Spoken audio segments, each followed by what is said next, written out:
অন্ধভক্ত কারা? অ্যাকচুয়ালি প্রকৃত অন্ধভক্ত যে কয় মানুষে যে কয় অন্ধভক্ত অন্ধভক্ত অন্ধভক্ত কে আজকে? অন্ধভক্ত সে তারা যারা অন্য দেশে সামান্য কোনো বিষয়ে তারা বিশাল আকার করে দেখে সে তারা অশান্তি সৃষ্টি করে নিজের রাজ্যে, নিজের দেশে, নিজের এলাকায়, নিজের বাড়িতে, নিজের ঘরেতে, নিজের পরিবারে, নিজের মহল্লায়, তাদেরকে বলো অন্ধভক্ত। যারা সবসময় দাবি করে আমরা সত্যবাদী, আমরা এই ন্যায়ের পক্ষে কথা কই, আমরা এই পক্ষে কথা কই, আমরা সেই পক্ষে কথা কই, সেই গরুগুলি, সেই গোমূত্র কারণগুলি, সেই মূর্খগুলি, যেই অমানুষগুলি আজকের দিনে চুপ। উড়িষ্যায় পশ্চিম বাংলার ছেলে মারা গেছে, কেরালায় রামনারায়ণ মারা গেছে, কাজ করতে গেছে, বাংলাদেশি আখ্যা দিয়া মারে, মুসলমান আখ্যা দিয়া মারে, এইভাবে বিভিন্নভাবে মব লিঞ্চিং হইতেছে। দেরাদুনে ত্রিপুরার ছেলে মারা গেছে, সবাই চুপ। আগরতলায় নিজের মাকে, নিজের জন্মদাত্রী মাকে সামান্য স্বর্ণের জন্য হত্যা করছে নিজের মেয়ে, নিজের জামাতা, সবাই চুপ। তারা আবার ডিমান্ড করে আমরা জাস্টিস, আমরা জাস্টিস, আমরা এই করি, আমরা সেই করি। লজ্জা থাকা দরকার, লজ্জা থাকা দরকার। লজ্জা হয় এসব দেখলে, একটু নোংরা রাজনীতি দেখলে। যদি অন্যায়ের প্রতিবাদ করো সব জায়গায় করো, যদি সত্যের পক্ষে দাঁড়াও সব পক্ষে দাঁড়াও, যদি ন্যায়ের পক্ষে দাঁড়াও তবে সব জায়গায় দাঁড়ানোর চেষ্টা করো। জাতি, ধর্ম, বর্ণ, জাতি, উপজাতি, হিন্দু, মুসলিম, খ্রিস্টান, বুদ্ধ, ইসাই কোনো কিছু ম্যাটার না। আগে নিজেকে মানুষ হইতে লাগবো। যারা এক চোখ অন্ধ থাকে তাদেরকে বলো অন্ধভক্ত। যারা দুই চোখ অন্ধ, গোমূত্র আর ইয়া পান করে সেরা, তারা তো পুরোই অন্ধই ভক্ত। একতরফা বিচার করে তারা, লজ্জা হয় লানত তাদের উপরে। আজকে সারা ভারতবর্ষের মানচিত্র কি? তাদের উদ্দেশ্য বজরং দল, RSS, বিশ্ব হিন্দু পরিষদ, উচ্ছৃঙ্খল পার্টিগুলি, এগুলি সবগুলি আপনার তথ্য নিয়ে দেখেন তারা বিজেপির সাথে সংযুক্ত। আমার প্রশ্ন, শুধু কি তারাই হিন্দু? যারা বজরং দল গুন্ডামি করতেছে, যারা RSS গুন্ডা বাহিনী, যারা বিশ্ব হিন্দু পরিষদ গুন্ডা বাহিনী, সবগুলি কেন বিজেপিতে আইসিরা তাদের স্থান হয়? অন্য কোনো পার্টি কেন তাদেরকে পাত্তা দেয় না? বিষয়গুলো একটু কল্পনা করেন। তারাই কি হিন্দু? ভারতবর্ষে কি হিন্দুর সংখ্যা কম আছে? সারা বিশ্বে কি হিন্দুর সংখ্যা কম আছে? নিশ্চয়ই না। হিন্দু, মুসলিম, শিখ, ইসাই, খ্রিস্টান সকল অংশের মানুষ আমরা বসবাস করি।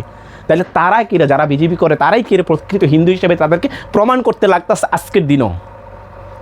আজকের দিনও যারা এসে তারা কিরে প্রমাণ করতে লাগছে আমি হিন্দু, আমি মসজিদের সামনে যাই জয় শ্রীরাম স্লোগান দিয়ে, গির্জার সামনে যাই জয় শ্রীরাম স্লোগান দিতে লাগে, আমাকে প্রমাণ করতে লাগে। বাংলাদেশে হিন্দু আক্রান্ত হয়েছে না, মানুষ আক্রান্ত হয়েছে। মানুষের জন্য প্রতিবাদ করেন, জাতি, ধর্ম, বর্ণ নির্বিশেষে সকল অংশের মানুষ করতে, আমিও করছি, আপনিও করেন। সেটা ধর্ম টানার কোনো ব্যাপার না, টানার কোনো ব্যাপার না। হ্যাঁ, যারা করছে তাদের কইতে পারেন, ধর্মের আধারে, জাতির আধারে বা কোনো কিছুর আধারে যদি করে তার বিরুদ্ধে দাঁড়ান। তবে আপনি কেন ধর্ম বাড়বেন? অন্যায় যেই করে তাদের কোন? আমি তো মনে করি না কোনো অন্যায়কারীর কোনো জাত ধর্ম থাকে। আজকে তারা যারা বাংলাদেশে ঘটনা করছে বা এই ভারতবর্ষে যারা করতেছে, যারা মুসলমান প্রমাণ করতে লাগতেছে, তারা চেষ্টা করতেছে, তারাই ধর্মের আধারই করতেছে অনেকেই। ভারতবর্ষের রামনারায়ণ কেরালায় মারা গেছে, কতজন প্রতিবাদ করছেন? মুর্শিদাবাদের ছেলে উড়িষ্যায় মারা গেছে, মুসলমান বলে মব লিঞ্চিংয়ে মারা গেছে, কতজন প্রতিবাদ করছেন?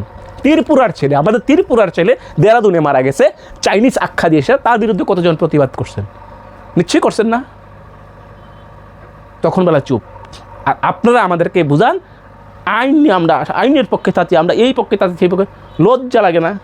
নিজের বিবেক বুদ্ধির দূর নাই? অন্যায় সবটাই অন্যায়। যদি বিচার করতে লাগে ন্যায়ের পক্ষে কথা কইবেন, না পারলে চুপ থাকবেন। কারোর উপর দোষারোপ না করে নিজে চুপ থাকেন। নিজের এই বিকৃত মানসিকতাকে পরিবর্তন করা দরকার আছে। আর অনেকে আমার সাজেস্ট করেন, অনেকে আমাকে কোন যে তুমি এই সোশ্যাল মিডিয়া এমন করতেছো, তোমার এই হইব, সেই হইব, সেই হইব, আমাকে জেলে ঢুকাইবো, আমাকে এই করবো, সেই করবো। ঢুকাক। আপনারা যারা আমাকে বুঝাইতেছেন বা আপনারা যারা এইটা মনে করতেছেন আজকের দিনে যারা সেটা সোশ্যাল মিডিয়ার মাধ্যমে যারা বিশ্বাস করেন যে ন্যায়ের পক্ষে কথা কইলে, আপনি সাংবিধানিক তরিকা কথা কইলে, আইনের পক্ষে কথা কইলে, আপনারা যে অন্যায় হইতেছে তাদের বিরুদ্ধে কথা কইলে আপনাকে জেলে ঢুকাইবো, ঢুকাক। আমার মতন একজন যাইলে কী অসুবিধা? আমাকে শ্যুট করুক, ডাইরেক্ট শ্যুট করুক, আমি সামনে দাঁড়ায় থাকবো, আমাকে শ্যুট করুক, কোনো অসুবিধা নাই।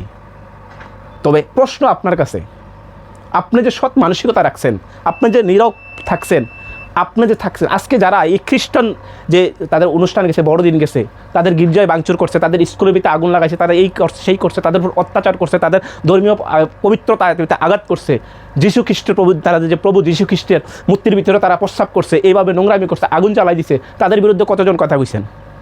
এই যে বজরং দল, বিশ্ব হিন্দু পরিষদ, যে গুন্ডাগুলি, যে বদমাশগুলি, এদের তো অকাত নাই যে নিজের গ্রামের বাইরে এসে যায় সেটা আরেকটা জায়গায় একটা ইয়া করতো। নাই শিক্ষা, নাই নাই জ্ঞান, নাই কোনো কিছু নাই। এরা তো out of state out of country তারা দায়িত্ব না। তারা তো সুইজারল্যান্ড, ইংল্যান্ড, আমেরিকা, সুইজারল্যান্ড এখানে চাকরি করার অকাত নাই, তারা 14 গোষ্ঠীর অকাত নাই এদের। এরা কী কারণে যাইবো যারা ওয়েল এডুকেটেড, যারা শিক্ষিত, যাদের প্রয়োজন, অন্য দেশের প্রয়োজন মনে করে ভারতবর্ষের নাম রোশন করার জন্য তাদের প্রয়োজন আছে, তারা যাইতে লাগবো। কিন্তু ওই যে তাদের মূর্খগুলোর কারণে আজকে তারা সেই জায়গায় আজকে সুইজারল্যান্ড, ফিনল্যান্ড, ইংল্যান্ড, আয়ারল্যান্ড, সারা বিশ্বে ভারতবর্ষের বিরুদ্ধে একত্র হয়ে দাঁড়াইতেছে। নিউজিল্যান্ড ওপেন হিন্দু ধর্মকে অপমান করতেছে। এটাই কি আপনাদের গর্ব? তো আজকের দিনে যারা চুপ থাকতে মনে করেন তাদের কিছু করবেন, তাদের বারোয়া দিতেছেন, আইনিভাবে তারা সহযোগিতা করতেছেন, প্রশাসন তাদেরকে উৎসাহ দিতেছে। বজরং দল, বিশ্ব হিন্দু পরিষদ সারা ত্রিপুরা রাজ্যে যেভাবে প্রটেস্ট করছে, আমি আপনাদের প্রটেস্টকে ধন্যবাদ জানাই।